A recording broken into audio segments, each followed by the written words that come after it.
સવૈયાનાથ બાપુની જગ્યા વાણી પવિત્ર કરવાનો લાભ મળ્યો છે. શંભુનાથ બાપુ તથા અન્ય સૌ બધા જ સંતોના ચરણોમાં કોટી નમન કરી જે કાલાવાલા બાપુ આવડે છે એ કરવાની કોશિશ કરું છું સવૈયાનાથ બાપુની સ્થાનકમાં. અને એકવાર ગોપાલભાઈને જોરદાર તાળીઓથી વધાવો, જોરદાર તાળીઓથી વધાવો ભાઈ. જય હો. સદગુરુ મહારાજના એક ભાવથી શરૂઆત કરવી, ત્યારબાદ જે બાવાજી ઉજાડે આવેલ મન ખો સુધારો રે ગુરુજી મારા એ જાજર કાવાળા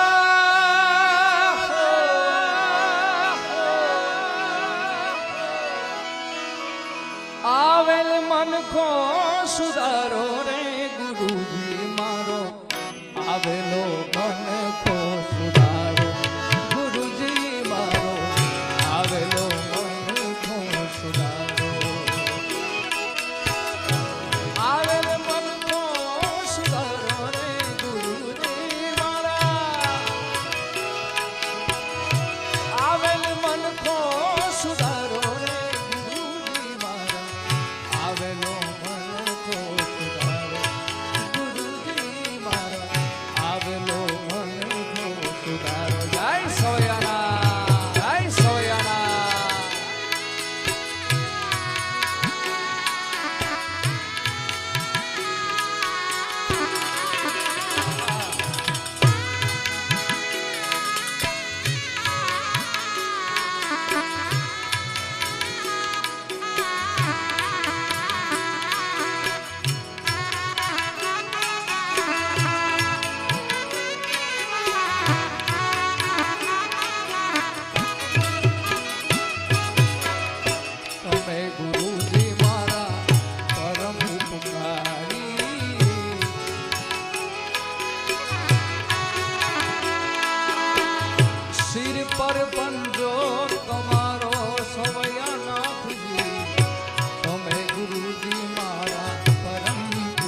સા